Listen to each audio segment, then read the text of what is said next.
Hey everybody, thanks for dropping in on the video. And today I hope is kind of an interesting video for you all. If you're new to the channel, you probably don't know that we've gotten all kinds of accusations over the years, including things like we're ableist, my wife and I, or we don't get our kids' permission to post these types of videos online, which isn't true. It's been well documented that we've gotten their permission. I can leave links above. Even people saying that they're going to call Child Protective Services on us, right? Ooh. I'm shaking in my custom baby seal leather boots. Now, most people will see comments like that or concerns like that and say, well, these people are just trolling, or they're projecting, or they're just being mean. Maybe they had a bad day. And for the most part, I do agree with that. However, there are questions and concerns that I feel sometimes are legitimate questions and concerns. And one of those is, why don't we just let our kids speak for themselves? Why do I have to speak in behalf of them like a translator? Or, why don't we just give them their own channel? That type of thing, right? Now, if you've been with our channel a little while, you do know that we have actually done interviews like this with both Ian and Connor. We tried to with Alistair, but he just would not sit still. He was running all over the place. That kid is just full of energy. And so, yeah, Ian and Connor were willing to do an interview type setup like this. But what you didn't see was just how difficult it was for them to sit there and stay focused on the camera. As you know, many people on the spectrum have issues with eye contact, and looking into the lens of the camera is very similar to them. It's very difficult for them to just focus on one thing, one spot for a very long time.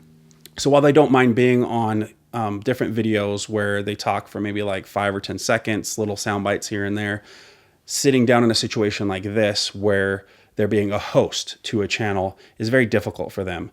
And even after Connor's video, the interview we did of him, he just told me, he's like, Dad, that was really hard, and it was actually really exhausting. And I'm like, wow, I'm sorry. First of all, I didn't realize it was going to be this difficult for you. And, because again, I'm used to this. I've been behind a camera. I've been in front of camera for many years now. So it's not that big of a deal for me. But even I goof up, right? I forget things to say. I sit there and I freeze and, kind of stare in the lens like, oh my gosh, feels like the hot seat, like you're being interrogated, like the old 1930s movies, like, where were you on the night of August the 15th? And actually, that sounded like a really terrible British accent. Hello, governor. But you know what I'm talking about, right? Like, you can't even remember what you had for yesterday's breakfast. Like, you're not going to remember what happened 5 years ago. So that's what it feels like. You look into the camera, the lights on, everything, you just kind of space out. And obviously with my autistic kids, it's no different. They have the same feelings that you and I would have getting in front of camera, plus having their autism on top of that and being overwhelmed and having the sensory input and just feeling like they have to focus in one spot for a really long time. So it was actually really difficult for them to do this type of a setup. And so I hope you guys understand that them hosting their own YouTube channel, autistic channel, would be quite difficult for them, at least in this point in their lives. Hey Connor, can you tell us a little bit about that day I recorded you when you were in your Kirby shirt? Mm-hmm. Go ahead. So it was a long speech, and I was getting stressed after a while. Mm-hmm. But you're okay with like little recordings like this? Yeah. Okay. Is there anything else you want to say? No. Okay. I'm doing a video saying like why I speak for you guys, kind of like, not like translating because people know what you say, but basically I speak in behalf of you guys like a spokesperson. Mm-hmm. Does that make sense? Yeah. Generally, you guys don't like to do long format stuff where you sit and talk in the camera. Do you think that's an accurate way to explain it? That you don't like to do long videos? No, I don't like doing long videos. Okay. All right. Thank you, Connor. I appreciate it. You're welcome. Now, there are other YouTubers that do host their own YouTube channels, and I think they do a great job, and they're very articulate. Our kids simply aren't to that point yet. And I might point out, too, that a lot of those YouTubers are adults, and they can basically do things for themselves, or are a little bit more capable, I should say. And everyone's at a different spot on the spectrum, too, so it just depends. With my kids, again, they might get there. They might get to that point where they do host their own autism videos and stuff like that. Connor is at the point now where he's doing stop motion animation, and he wants to eventually start his own YouTube channel. So that's something that might be really good for him. It's a great outlet. But he's kind of like me. He likes being behind the camera instead of in front of the camera. I actually don't really like this that much, to be honest. I do find it exhausting as well. My wife finds it somewhat exhausting. The only reason we started this channel is because we wanted to help people. We saw a need, basically, that there was a lot of people who were suffering on the spectrum, or caretakers who just didn't know what to do. And everyone, when we got on Facebook and other social media platforms, all these people are just pulling their hair out like, what do I do? What do I do? What do I do? And I was like, you know what? At the time, we had Ian on the spectrum. I'm trying to remember back. Again, like when you try to look back at dates and things like that. But basically, I think it was around the time that Ian was diagnosed. Was it 2015? Anyway, we started the channel, and we knew for sure that Ian was on the spectrum. And I think we knew, or were just discovering, that Connor was on the spectrum, and got him diagnosed. And then, so yeah, right around that time, we're like, we have at least 2 kids on the spectrum, or at least 1 kid on the spectrum. We might be able to help people.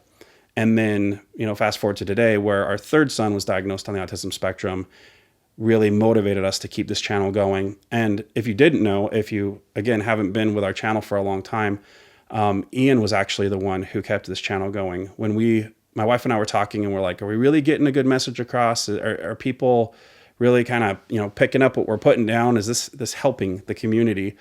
We're just kind of like, I don't know, maybe we just kind of call it quits. We tried our best, and maybe people feel like this isn't the right time, or they just don't understand, or they feel it's too awkward to show people with disabilities, so on and so forth. And when we talked to Ian about it, because at the time he was the child we showed the most, Ian was like, no, I want you to keep this going because I want people to see what I go through.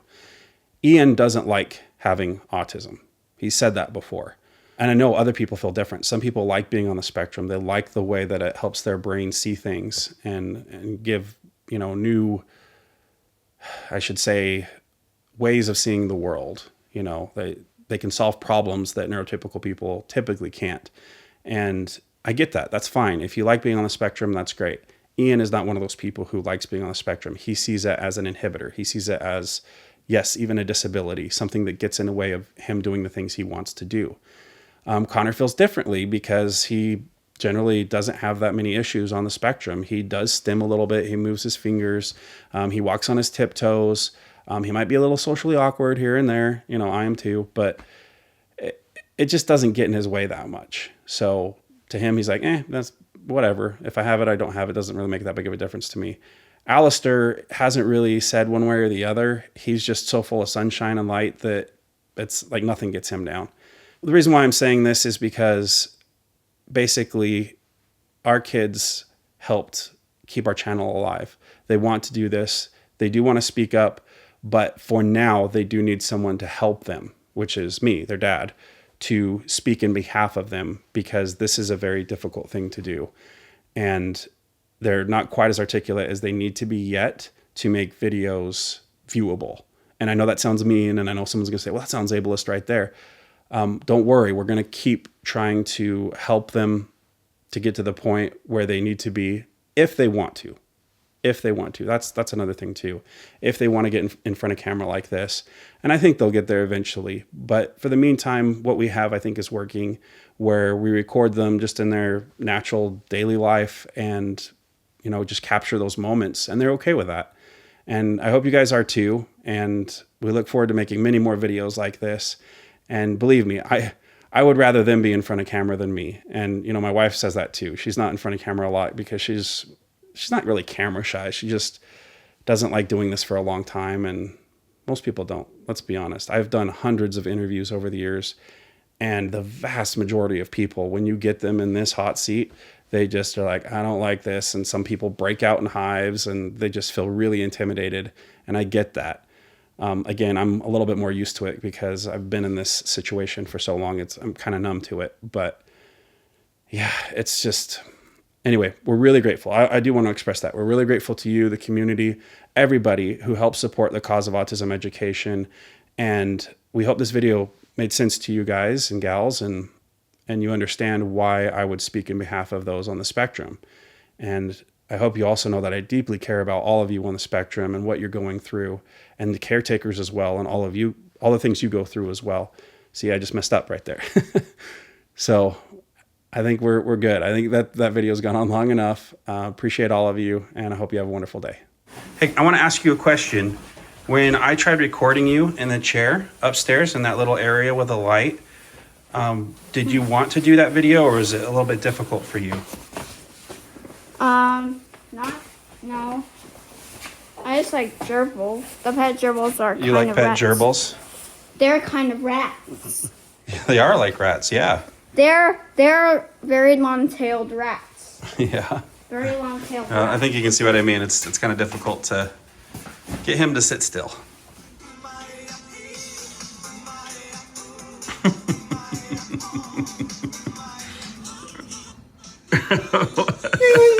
My Yahoo!